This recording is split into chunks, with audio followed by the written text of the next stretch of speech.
Pronto. Felipe, Agora pronto, foi. Agora foi. tá? Agora Agora foi? foi. Foi. Tá, legal, vamos lá. Retomando então, recomeçando. Retomando. Isso. É, isso que você falou sobre a minha pergunta sobre as mudanças ou não das mulheres do século XXI, enfim, me fez aqui organizar umas ideias. Se eu filosofar demais, você me corta por Imagina. favor, tá? É mal de professor, você sabe disso. É, acho que tanto para homens quanto para mulheres, para qualquer ser humano, existe uma parte em nós que é imutável, né? Acho que eu e você acreditamos nisso. Há uma porção em nós, uma dimensão mais profunda no ser humano, que é imutável, a essência humana. E essa essência humana, como você me vê falar lá no Filosofia da Mulher, ela se manifesta, do ponto de vista da sexualidade, ela se manifesta em masculino ou feminino, né? São as duas formas da vida humana. Uhum. Para além disso, o tempo, a questão histórica, exigiu desafios diferentes do masculino e do feminino. Quando nós chegamos no século XX, então William Marias escreveu aquele livro, A Mulher no século XX, ele estava olhando para os desafios presentes da condição essencial de mulher. Ou seja, aquele mesmo tipo de substância, vida humana em feminino, como é que ela responderia aos desafios, às questões do tempo presente, que esse é dramático, esse é mutável, como é que ela se manifestaria mulher no século XX. Eu acho que o século XXI, de fato, tem trazido, tem colocado aqui em xeque algumas questões sobre a mulher, tem aberto uma gama de possibilidades de vida, como você estava falando, das diferenças entre as tuas pacientes, entre aquela que não consegue engravidar, entre aquela que tem 5 filhos, entre aquela que quer ser mãe solteira, entre aquela que, enfim, quer constituir uma família, aquele velho sonho, etc. Ou seja, o século XXI ele outorgou à mulher, historicamente falando, uma gama de possibilidades de vida incrível, que em nenhum outro século da história a mulher teve. Se nós fôssemos olhar apenas sociologicamente, juridicamente, politicamente, nós não tivemos século na história tão propício, tão interessante para as mulheres como temos aqui no século XXI. Eu vejo assim, o século XXI é o século da legitimação de uma liberdade da mulher, uma liberdade feminina, possibilidades existenciais que antes não eram dela. O que traz, e veja que eu digo isso sem nenhuma crítica às novas possibilidades da vida da mulher. Eu sou aquele sujeito que não está contra o feminismo. Eu estou apenas a favor do feminismo que faz bem para a mulher. É diferente. Eu não sou, eu brinco o seguinte, Felipe, se eu tivesse na década de 60, eu também ia lá rasgar sutiã com elas e pedir mais liberdades e mais direitos. Entende? Agora, o que me parece que é a faca de dois gumes aqui é, ao mesmo tempo que o século XXI outorgou à mulher poderes e possibilidades que ela não teve em nenhum outro momento da história, ele exigiu dela uma resposta, historicamente falando, presente mesmo, uma resposta que ela não teve que dar em outras ocasiões. Ou seja, a gente pode, veja que nós tivemos sociedades bastante conservadoras, bastante machistas mesmo, até a década de 60, 70, ou seja, a maior parte do século XX. Portanto, a mulher, ela teve uma parte da liberdade humana que a mulher não precisou responder a ela. A mulher estava tolhida, ela não precisou responder. Exatamente. Aí de repente veio pílula, veio isso, veio aquilo, libertação, né? A liberdade sexual, tal, tal, tal. Então agora o século XXI é o primeiro que se inaugura com toda essa liberdade, com todas essas possibilidades. Não se admite mais uma mulher trancada dentro de casa, porque ela não tem outra possibilidade. Enfim, tudo isso que a gente viu acontecer politicamente, etc. Então me parece que agora a mulher está tendo que se haver com um tipo de liberdade, dando uma resposta à vida que parece um tanto nova para ela, Uhum. especialmente aqui no Perfeito. Ocidente. A gente sabe que no Oriente há realidades diferentes. No Oriente a gente sabe disso. Há países que a mulher ainda anda atrás do marido, etc. e tal. E isso não vai mudar tão cedo pelas questões, enfim, de cultura e religião. Então, eu queria saber de você isso. O que você percebe também no seu consultório, na sua prática, no seu trabalho, sobre a angústia ou não, sobre a facilidade ou não, dificuldade da mulher em ser mulher no século XXI. Esses novos desafios. Exemplo, hoje você tende a menosprezar, eu digo assim mesmo, estou generalizando, você tende a menosprezar a mulher que não trabalha. Exemplo, né? Sim. Então, nossa cultura tende a favorecer, basta eu ligar a TV, assistir um pouquinho de Fantástico, etc e tal, a nossa cultura tende a favorecer a imagem da mulher que trabalha, da mulher que é independente, da mulher que, enfim, pode ser o arrimo de família, etc e tal, que não precisa de homem e por aí afora. Então, você tem hoje aqui um novo estereótipo de mulher e a grande questão é, para aquelas que querem ser grandes profissionais, mas não querem abrir mão do ser mulher. Não sei se você me entendeu. Esses novos desafios estão exigindo novas respostas. E esses novos desafios nascem dos novos direitos que elas conquistaram.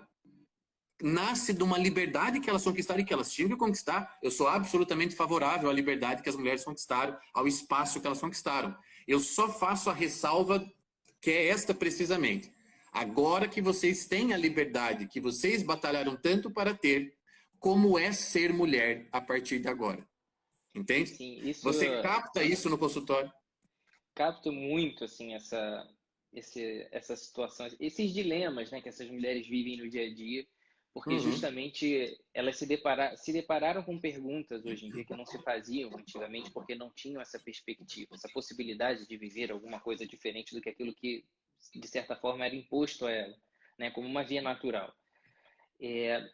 Eu compartilhei hoje, não por acaso, para a gente aí pegando o tom do que a gente falaria hoje provavelmente, e é importante que as pessoas saibam que nós não combinamos nada, a gente sabe o tema, mas Sim. é importante que essa conversa flua espontaneamente, justamente para a gente não restringir, né, a riqueza aí da conversa em si.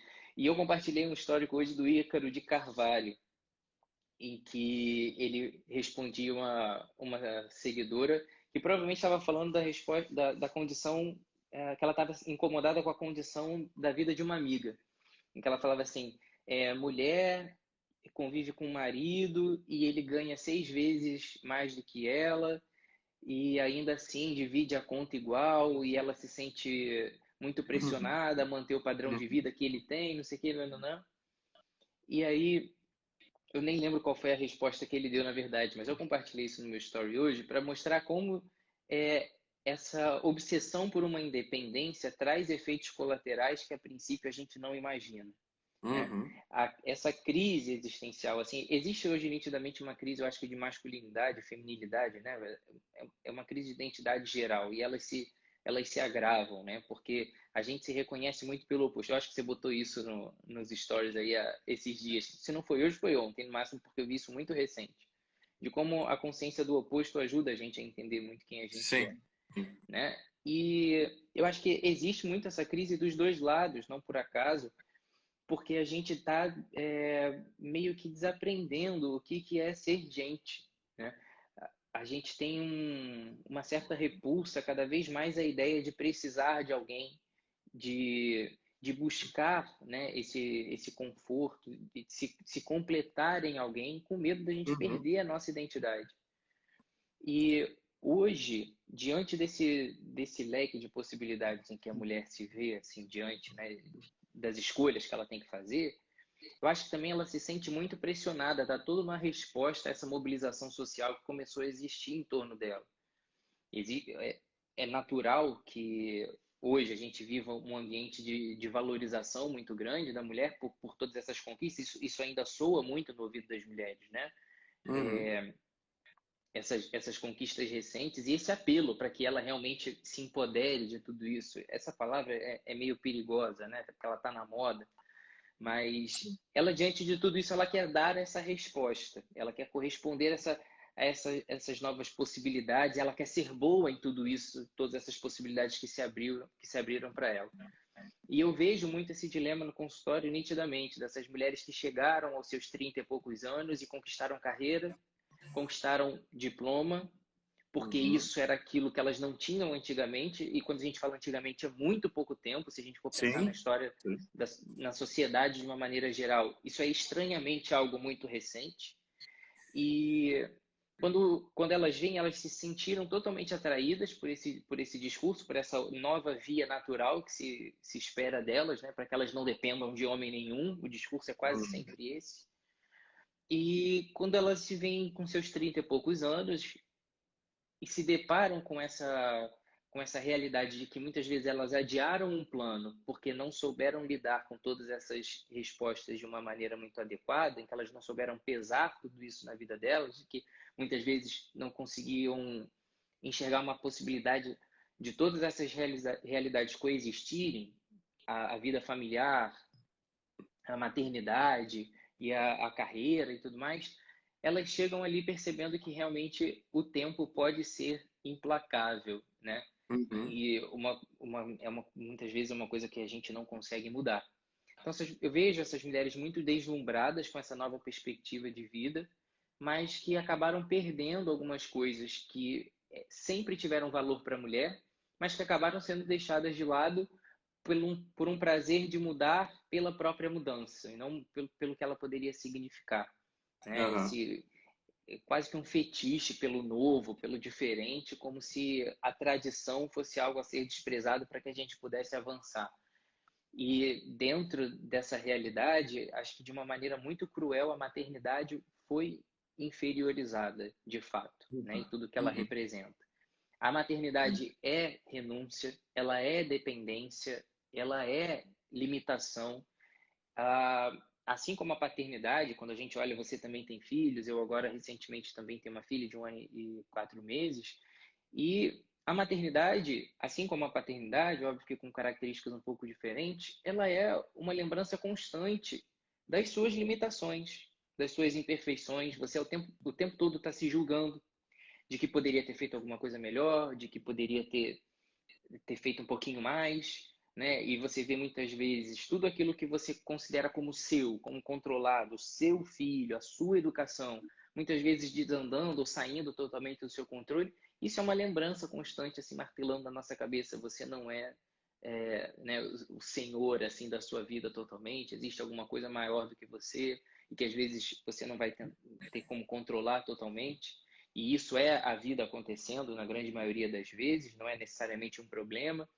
E muitas mulheres fogem dessa realidade, porque acho que independente de homens e mulheres, a gente tem uma certa dificuldade de humildemente reconhecer isso, né? Que nós precisamos uns dos outros e que muitas vezes a gente vai entender o sentido da nossa existência quando a gente vai interagindo com alguém, né? A gente, hoje em dia, existe um apelo muito grande para que a gente seja o Deus da nossa vida, né? O Deus da nossa vida seja o eu. A gente a todo tempo respondendo às nossas necessidades, às nossas vontades. E a, a maternidade, né? A vida conjugal, o relacionamento, é um pouquinho de você se diminuir ali e permitir a chegada de uma outra pessoa. Né? Então, Uhum. isso acaba sendo um dilema muito grande. Eu vejo as mulheres adiando isso o tempo todo, adiando essa, essa, essa abertura à vida, não no sentido de, você vai fazer método natural ou não, né? Isso parece um papo de igreja, mas essa abertura à vida de uma maneira geral, estar aberta às possibilidades, não se sentir tão com tudo sob controle, assim, sendo do ponto de vista financeiro, sendo do ponto de vista afetivo, né, emocional, conjugal, por assim dizer, existe uma certa resistência a se permitir viver com o outro. E isso está gerando mulheres, eu acho que lá por volta dos seus 30 e poucos anos, muito arrependidas. E muitas vezes isso é cruel, porque certas Uhum. coisas, do ponto de vista biológico, elas são imutáveis. Então, é difícil recuperar esse tempo perdido. Sim. E como eu brinco, né, Felipe, a biologia não foi justa com homens e mulheres. Eu Sim. posso ser pai aos 80 anos, se eu quiser. Então, Uhum. quando a biologia determina que as coisas sejam assim, há um símbolo por trás disso. Entende? Há um símbolo. Então, há um símbolo, por exemplo, no fato do homem ser uma potência até o final dos seus dias. Entende? Uma potência reprodutora. E ao passo que a mulher talvez seja símbolo de escolha, renúncia, entende? Fases, né? Você vê as fases da vida de uma mulher são muito mais marcadas que num homem. Hoje com a questão da estética tão avançada, as mulheres têm trabalhado com isso com um pouco mais de suavidade, mas de fato, eu acho que isso é inegável, né? O tempo trabalha na mulher de uma maneira diferente do que trabalha no homem. Então, há uma série de questões aqui que me parece que não são, então, puramente biológicas ou puramente sociais, mas são mesmo condicionais, são essenciais do ser feminino e do ser masculino. Quer dizer, o que você está falando aí me faz lembrar muito do meu trabalho, a tecla que eu fico batendo de que nós somos ontologicamente iguais, homens e mulheres, mas somos essencialmente diferentes. Temos expressões existenciais muito diferentes. A outra coisa que me faz pensar, isso tudo que você comentou, é o seguinte: de fato, esses são os novos desafios das mulheres. Então, a mulher que sabe que ela tem que até os 30 em alguma coisa, até os 38, até os 39, ela precisa ter um parceiro, se ela quiser ser mãe, se ela quiser engravidar, né, e viver uma gestação tranquila, etc e tal. Mas ela sabe que também o melhor tempo que ela tem para dar para conquistar a carreira é justamente até entre os 30 e os 40. Ela tem que alcançar algum lugar nessa idade. Então, esses são desafios do século XXI. Como é que eu vou fazer? Como é que a mulher vai responder aos novos desafios que marcam o século XXI? A gente está falando de um, mas existem um monte. Por exemplo, a questão do divórcio. Essa é uma nova realidade, começa no século XX, mas se torna muito mais normal, comum no século XXI. A mulher que entra numa segunda relação, numa terceira relação, olha, que efeitos tem isso na vida de uma mulher? Que efeitos não tem? Etc e tal. Então, esses desafios todos, parece que para serem respondidos, mesmo que atuais ou novos, para serem respondidos precisam de uma consciência de instalação ontológica essencial. Ou seja, primeiro, cada mulher que está nos ouvindo aqui tem que saber o que é ser mulher, essencialmente falando. O que é ser mulher? E a partir do momento que eu tenho clareza do que é o ser feminino, eu posso calibrar a minha resposta como mulher para os desafios presentes. Então, agora é Tiago falando. A mulher é o ser mais leve da relação. Homem é gravidade, mulher é leveza, mulher é graça, diria Rolha Marias. Então tá, como é que eu faço para aplicar isso no século XXI? Como é que eu faço para... Como é manifestar, como é expressar leveza no século XXI? Esse é um jeito de resolver as questões, entende? Sim. O que é ser mulher na essência e como é que eu atualizo a resposta disso no século XXI? Porque, obviamente, não vai ser igual à mulher da década de 20 do século passado. Essa é uma outra mulher agora, devido aos desafios presentes. Ou ela absorve o século dela, absorve a geração dela, ou ela não estará praticando aquilo do Ortega Gasset, eu sou eu e minhas circunstâncias. Se não salva as minhas circunstâncias, é a mim que me perco. Então, como é que faz para ser leve? Como é que faz para ser hospitaleira? Que é uma das outras características da essência da mulher. A mulher é a que hospeda a vida, desde a geração da vida. É óbvio que a hospitalidade é um dom feminino. Como é que faz para ser hospitaleira sendo, sei lá, CEO de uma empresa multinacional? Entende? Tem resposta para isso? Tem. Deve ter formas de manifestar? Deve sim. Ah, como é que eu faço? Eu sou caminhoneira.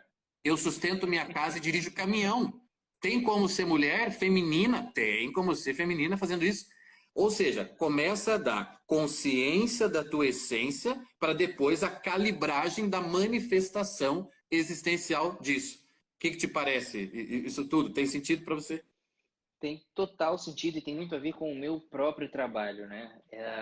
Sempre que eu vou falar sobre essa questão do feminino e sobre todos os símbolos que o feminino se usa, né, para se fazer compreender mesmo. Assim, eu sempre faço questão de falar o quanto me fascina essa representatividade que o ventre da mulher tem, né? O quanto isso sempre me encantou, porque isso tem tudo a ver com o que você falou ali.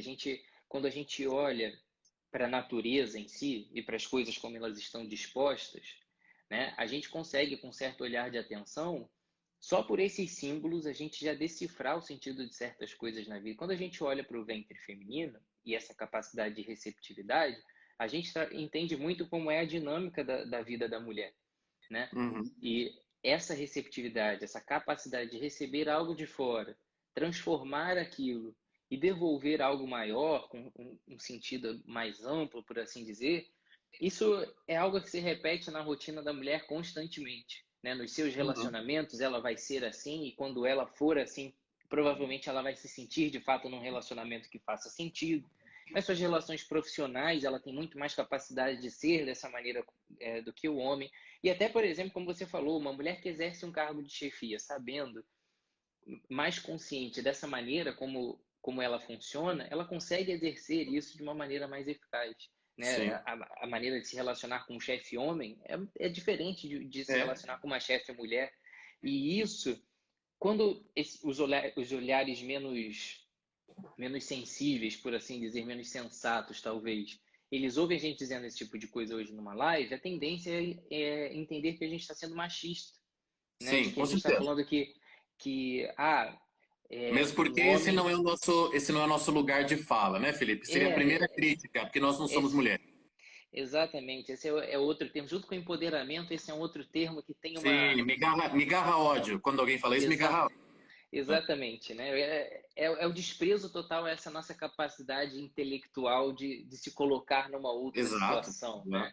exato, exato. E isso é muito perigoso quando a gente pensa nas coisas dessa forma, porque existe ainda uma outra dinâmica aí nesse pensamento mais moderno, né? Nesse pensamento feminista, por assim dizer, que passa muitas vezes por incitar certas mudanças nas mulheres, por reconhecer uma natural inferioridade do feminino em relação ao masculino quando você olha para a história de uma maneira geral. Como se, por exemplo, trazendo para o mundo prático, como se o fato de que as principais descobertas científicas tenham sido protagonizadas por homens, as obras literárias, as que estão mais em evidência, são protagonizadas por homens, prêmio Nobel tem mais homem do que mulher, esse tipo de coisa, como se reconhecesse que naturalmente existisse uma inferioridade da mulher em relação ao homem e que para a mulher se encontrar e ter seu valor na sociedade, ela precisasse se equiparar ao que o homem faz para que ela não seja menosprezada. Isso é um perigo muito grande, né? Uhum. Porque troca esse sentido de complementariedade fundamental que existe entre os dois por um sentido de superioridade, inferioridade. Isso é muito perigoso, porque cria essa luta, né, eterna de um contra o outro e tudo mais. Isso divide mais do que edifica, né?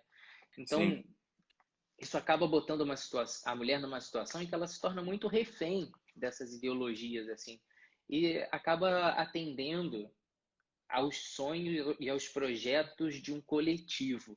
E é. isso que eu acho Aham. muito perigoso. Ela Uhum. atende às expectativas de um coletivo, de um grupo, de uma coisa de fora, e não aos seus. E aí acontece muito isso. Às vezes a mulher atende às várias demandas da sociedade para que ela seja reconhecida como uma mulher de sucesso, mas ela nunca parou para se olhar e perceber quais são as minhas necessidades, o que desse discurso faz sentido para mim, o quanto eu estou fazendo essas coisas para agradar as expectativas das pessoas que estão de fora Uhum. e o quanto eu estou fazendo as coisas para realmente suprir as minhas necessidades. Falta um olhar para si mesmo, muitas vezes isso aí já começa a entrar em outras questões, né?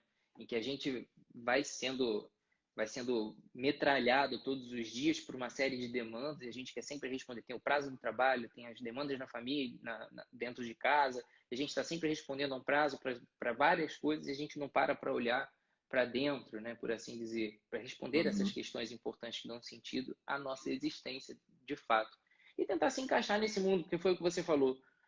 Ah, hoje, né, as nossas circunstâncias são bastante diferentes, mas a gente precisa ter consciência desse essencial para que a gente não se perca na hora de dar a resposta a essas demandas que talvez tenham mudado um pouco. E não E deixa de ser, né, Felipe? Não deixa de ser assim, quando as mulheres começam a fazer contas, não temos prêmios suficientes como os homens, não temos cientistas suficientes como cientistas homens, não temos isso, não temos lugares no parlamento como os homens têm. Vamos lutar por uma taxa lá que vai, né, ser destinada para mulheres, uma porcentagem do parlamento. Quando as mulheres começam a fazer essas contas, não deixa de ser uma visão materialista sobre a vida e a história. sim, É a visão da matéria, a visão da produção material. E aí eu, quando penso, por exemplo, em outras épocas da história, e vejo, sim, uma produtividade muito maior dos homens devido à configuração social do que era impedido às mulheres, mas eu confesso a você que eu sou muitas vezes tentado a pensar, mas de fato, quem é que move o mundo? Quem?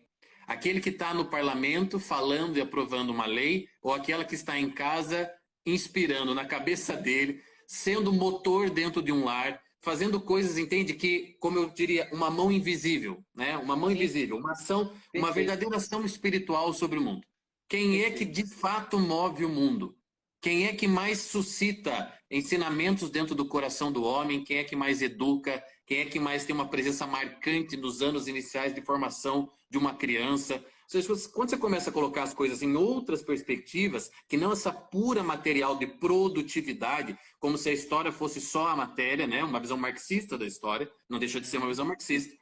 Você vê que, opa, pera lá, talvez a ação das mulheres invisível seja muito mais poderosa do que essa parte visível, parte sensível, que é a ação masculina. Nós sabemos que espiritualidade, alma são femininos, não são masculinos.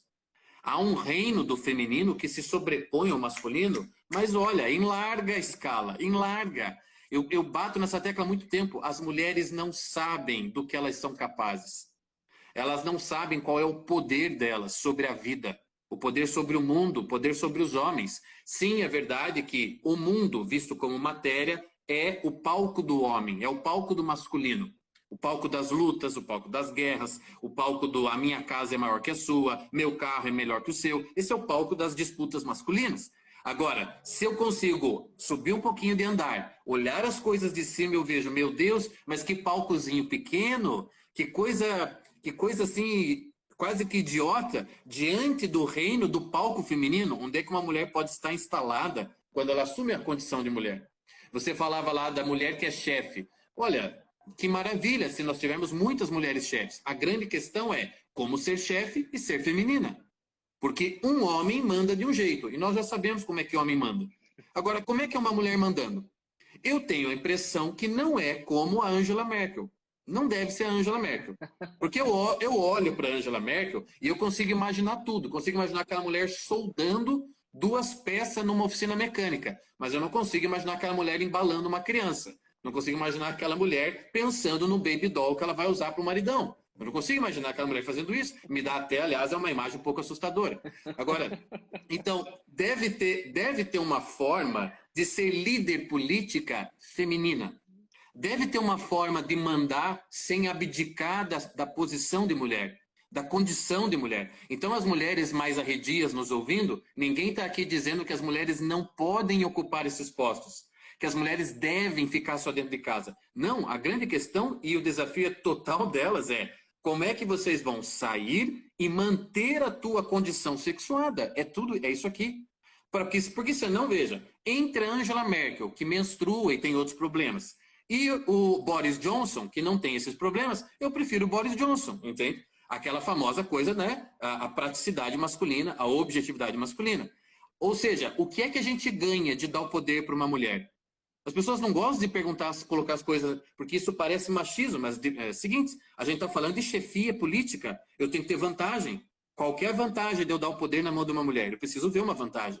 Entende? Então, o que é que uma mulher pode fazer num cargo de liderança de uma maneira muito melhor do que um homem, ou pelo menos diferente, que daí me dê aquela, sabe, pô, vamos dar o poder na mão de uma mulher para ver como é que as coisas se dão. Se ela for fazer como um homem, ela se masculiniza. Aí, Julia Marias, é o que você está vendo lá no meu curso. Aí a masculinização do feminino, que na verdade é a mutilação do feminino. A mulher ela vai mutilando o ser dela para parecer um homem, para estar disputando no mundo dos homens com as regras dos homens. E isso que é tão perigoso, né?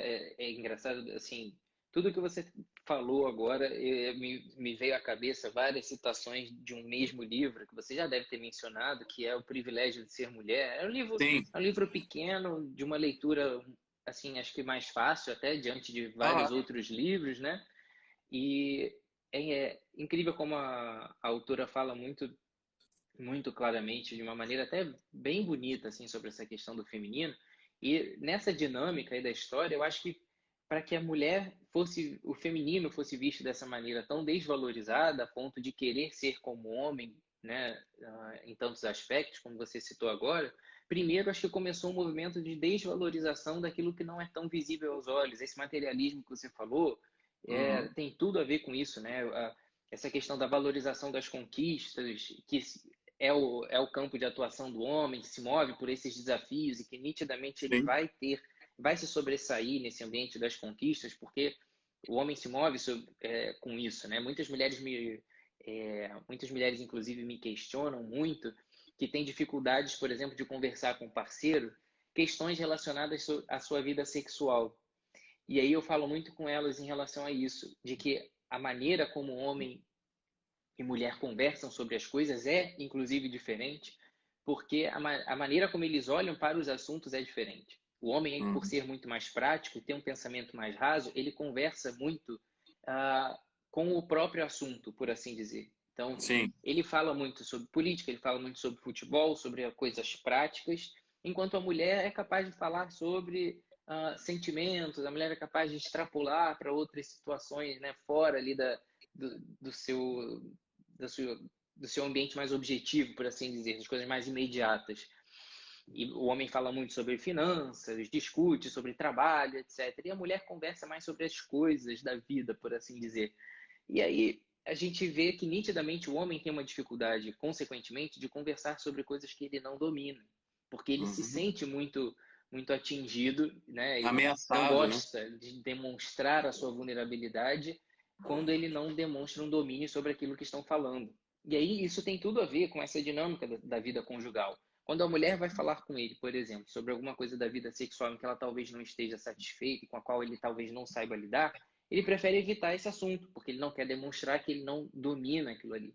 Né? E quantas vezes a mulher, nessa dinâmica, ela não consegue agir nos bastidores para fazer com que a vontade dela se cumpra e aquilo se realize de uma maneira muito mais eficaz do que se simplesmente ela batesse de frente o tempo todo, condenando o homem pelas suas falhas, pelas suas incapacidades, pelos seus defeitos. Talvez tenha um pouquinho a ver com tudo isso que você está querendo dizer, justamente, né?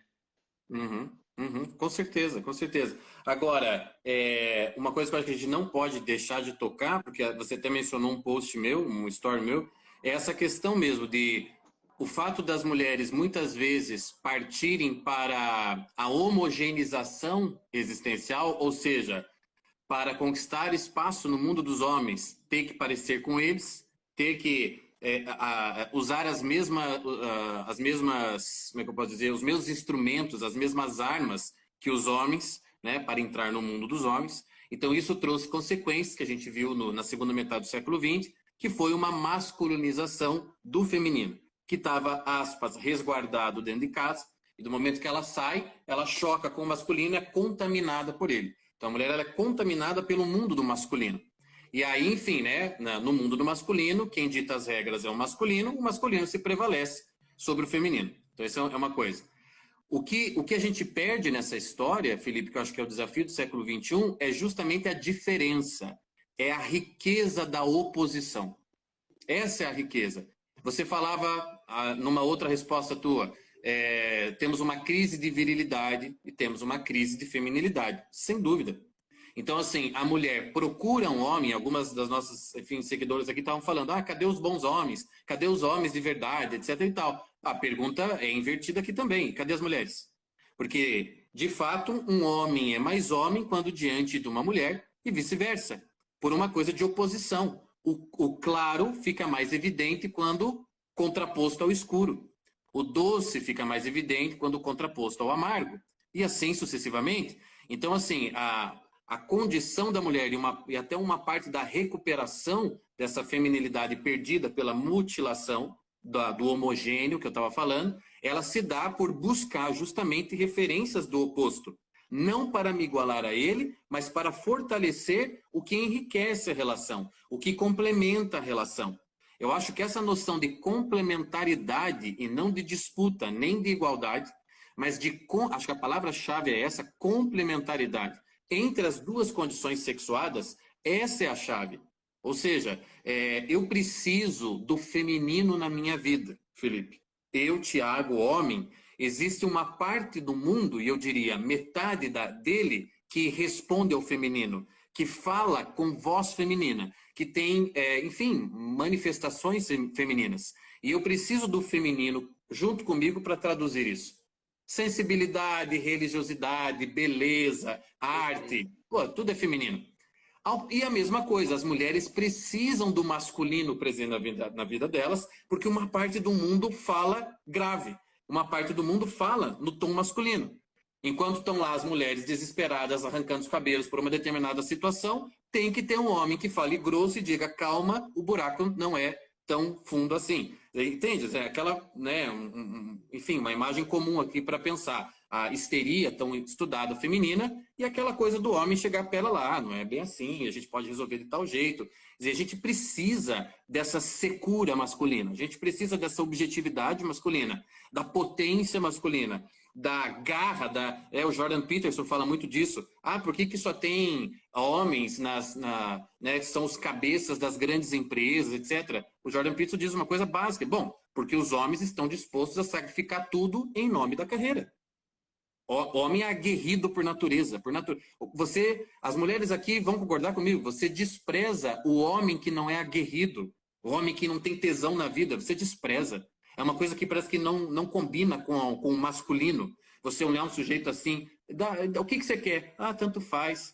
Em que restaurante você quer ir? Você que escolhe. Ah, o que você quer da vida? Ainda não sei. Parece que isso não combina com o masculino, né? Parece que o que combina com o masculino é um negócio do tipo, vou lá, vou fazer, se não der, quebra a cara, faço isso, faço aquilo. Porra, um troço assim, uma pegada mais diante da vida, né? E não é isso o feminino. Então, enfim, sem delongas, mas eu acho que essa complementaridade é a chave, não a palavra igualdade. Porque a igualdade ontológica, ok, a igualdade ontológica a gente já sabe, a igualdade de direitos já foi garantida legalmente, nós já chegamos no espaço da igualdade de direitos, ninguém está te proibindo de sair de casa, ninguém está te proibindo de votar, ninguém. Aqui no Ocidente, ninguém está fazendo isso. Agora, nós precisamos falar de complementaridade. Estamos os dois fora e dentro de casa, vamos ver como é que a gente faz para dar ao outro aquilo que falta nele.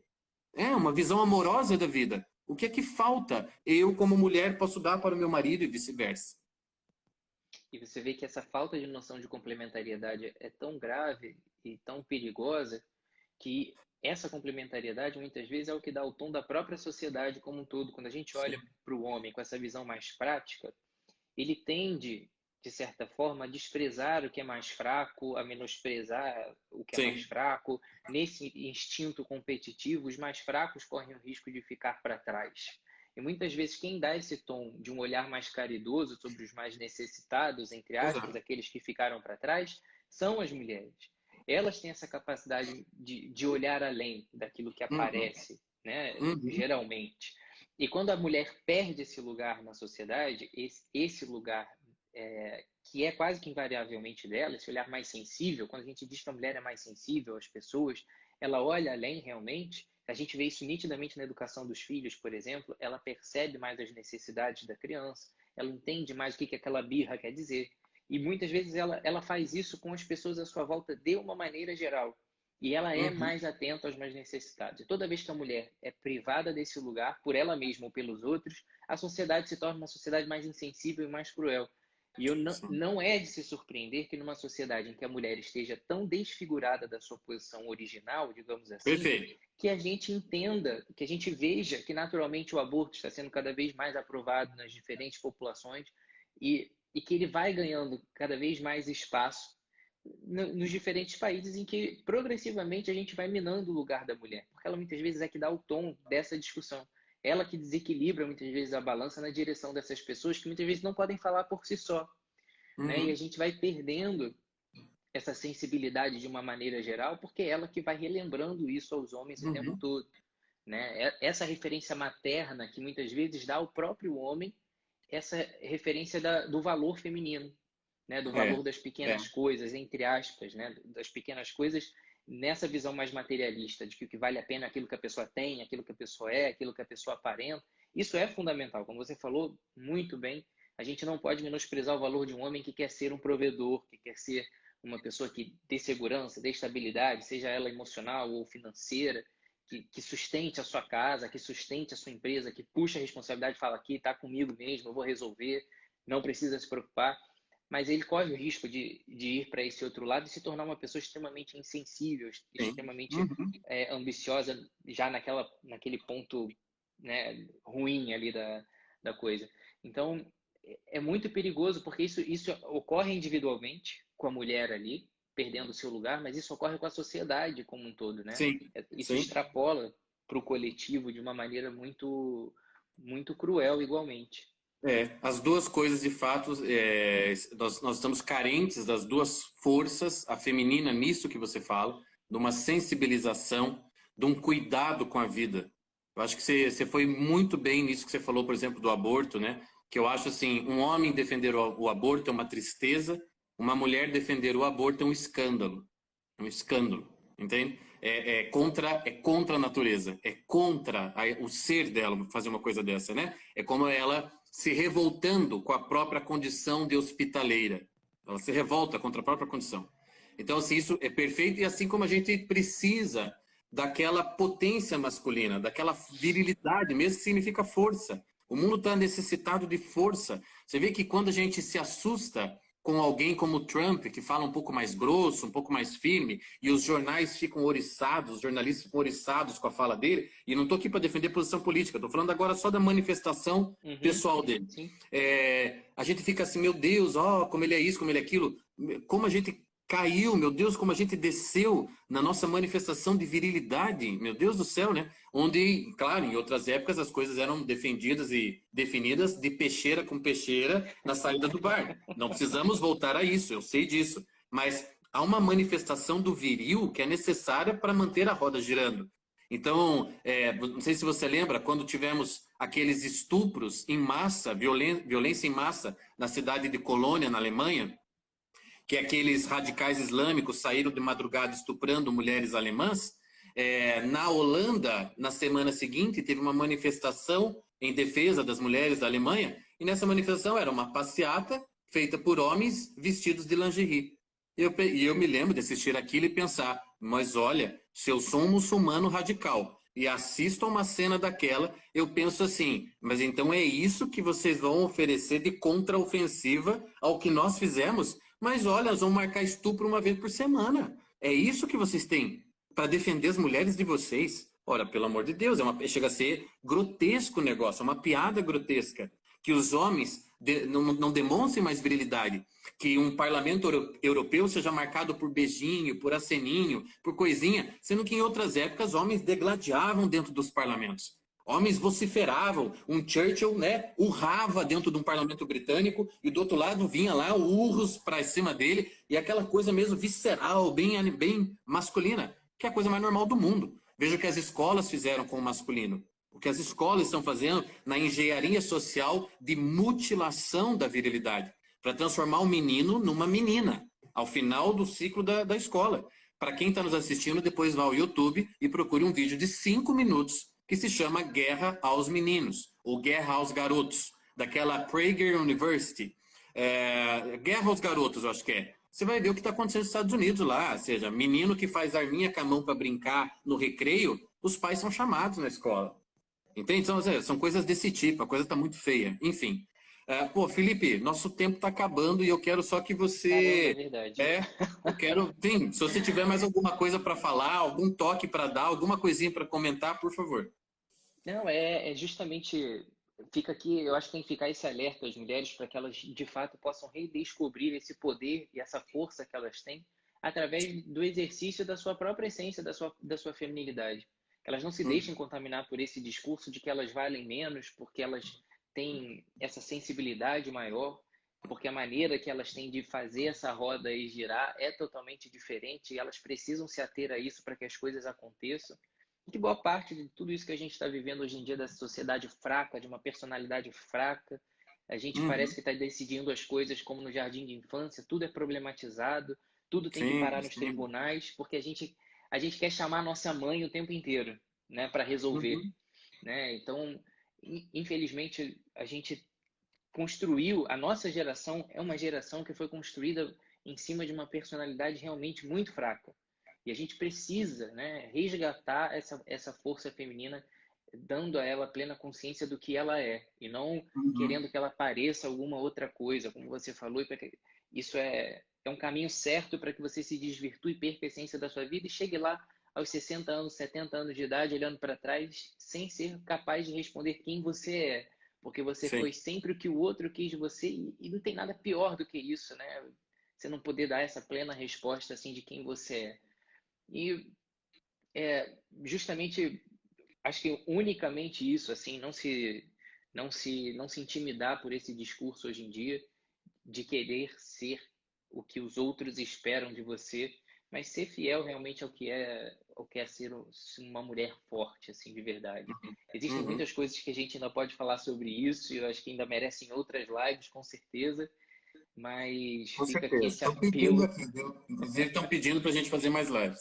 Com certeza já vamos agitar esse calendário, porque é muito necessário tocar nesses pontos para que homens e mulheres tenham maior consciência do seu lugar, de fato, e que a Sim. gente precisa, a gente precisa acordar para isso logo, para que a gente possa realmente, de fato, caminhar junto de verdade, né? E É.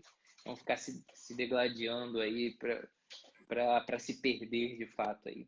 Perfeito. Eu termino só dando assim, um complemento ao que você falou. Eu acho que a beleza do sexo entre um homem e uma mulher é a comunhão que acontece entre os opostos e que é capaz de gerar nova vida. É a única comunhão capaz de gerar nova vida, a comunhão dos opostos. Eu, instalado na minha condição de homem, se eu não for homem na hora do sexo, eu não faço a minha parte, não contribuo. E se a mulher que está comigo não faz a parte dela, não é mulher, não acontece a comunhão, não acontece o nascimento de uma nova vida. Acho que a natureza, a vida são muito sábias no que elas expressam para nós com símbolos, né? Da natureza para o símbolo. E, enfim, algumas pessoas estavam perguntando sobre o curso Filosofia da Mulher. Basta ir lá na minha bio, o curso está em promoção, tá? São 11 aulas sobre mulher. Então, fica aí o merchan também. Obrigado. Com Obrigado pelo certeza. espaço, Felipe. Brigadão. Imagina, E fica aqui aberto o convite para a gente fazer mais lives, mais conversas com quando certeza. você quiser, tá bem? Já vamos marcar isso aí. Já vou te Tá procurar bom, no direct e a gente combina isso aí. tá bom. Um abração, boa Beleza? noite para todo mundo, bom fim de domingo aí para vocês. Isso aí, galera. Fiquem com Deus. Um abraço, Thiago. Tchau, tchau.